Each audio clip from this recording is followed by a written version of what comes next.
Well, this old girl's seen her days. Looks like she went to the bottom and got hauled up. That was somebody's pride and joy at one point.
Take the boat out today and run it a little bit hard.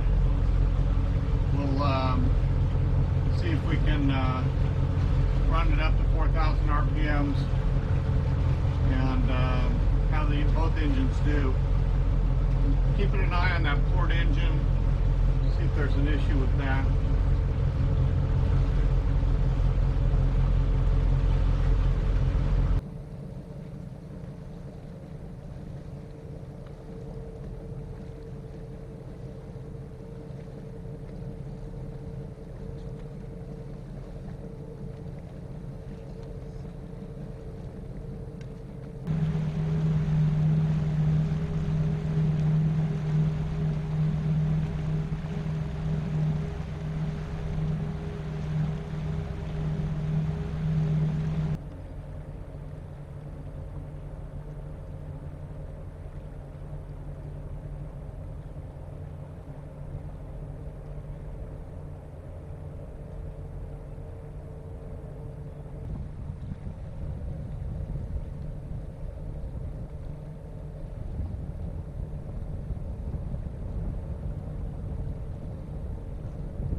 Well, I'm back at the slip.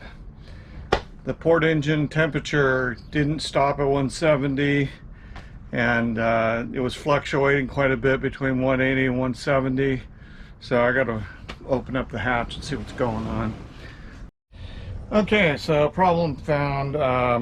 The thermostat housing, I replaced that new rubber hose, and it was leaking. And it's funny, it wasn't leaking fluid, it was leaking air, and I just heard it. So it's this one right here, this clamp right here. This is a smaller diameter than this, and so it needs but the hose is 2 1/4, and so this one needs to be tightened down quite a bit more. And so it was hissing right here when I came back to the slip and opened up the thing. It was hissing, probably blowing air. In any event, it was pressure loss, and that's why the temperature was fluctuating so much. So I'm gonna just wait and see what happens here. It should suck a bunch of antifreeze back into the coolant tank, so I'm gonna watch and see if it does that.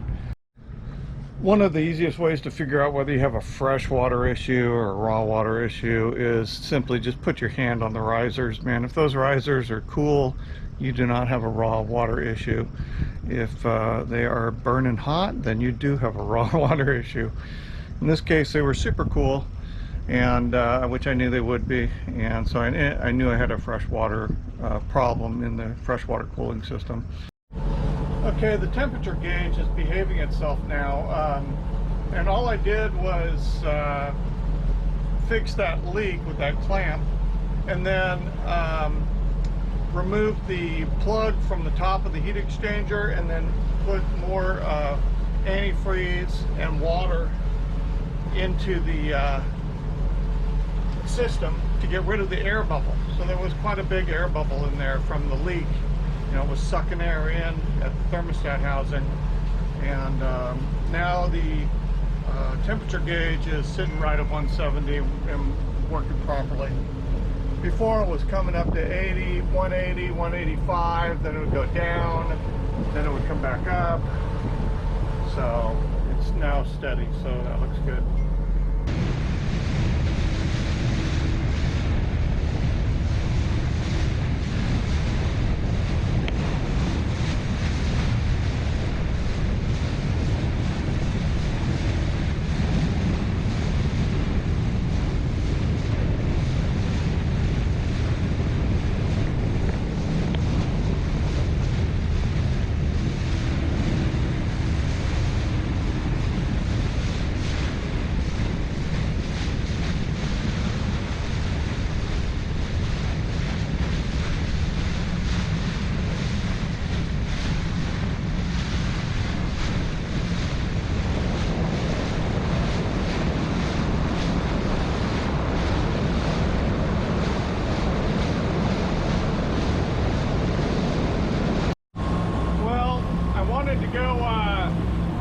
Wide open throttle today, but it's choppy. It's too choppy for that.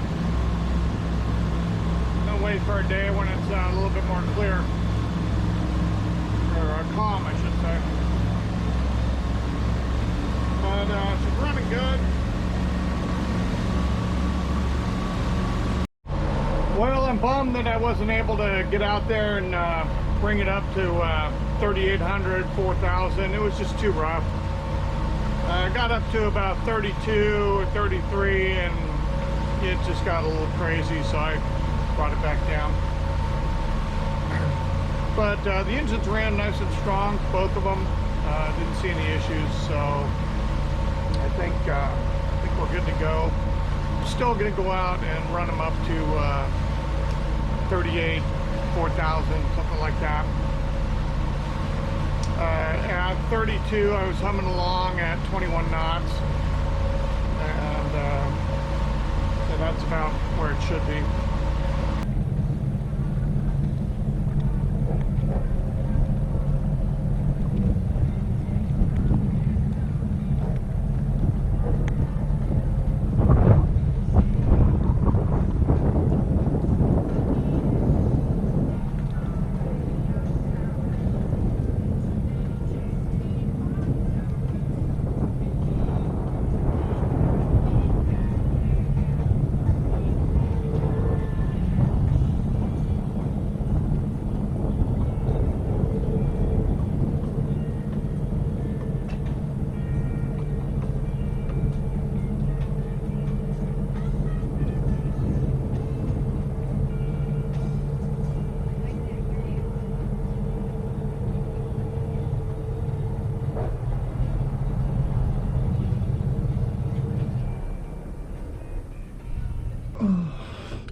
So let's recap a little bit here.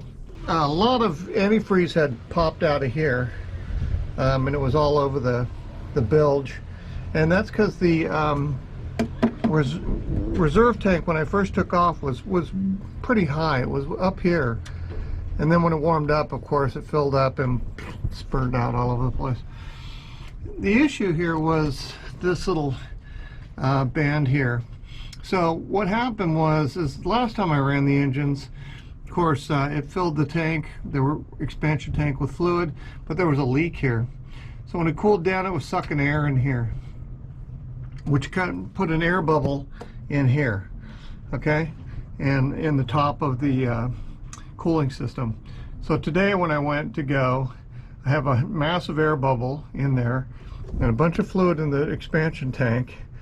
So when it got warm, the air expanded, pushed more fluid up here, pushed it all out. And then when I got back, after having the issue, and was just listening to it, I could hear it sucking air right here.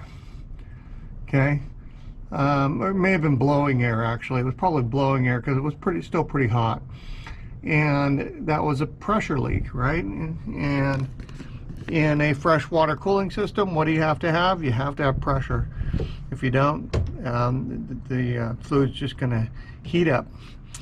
So once I tightened this down, it started to suck fluid back from the expansion tank, and that's why we're down at this add mark here. And I also had to add more fluid because now I had a huge air bubble still in the cooling system. I had to add coolant, and to do that, you know, you have to take this guy off. Okay, the radiator cap's up there. So you take this guy off, take the radiator cap off, and start filling. And once it's filled, you'll get fluid at the top of the radiator cap, and you'll get a little bit of fluid coming out of here. Put the plug back in, put the radiator cap back in, no more air bubble.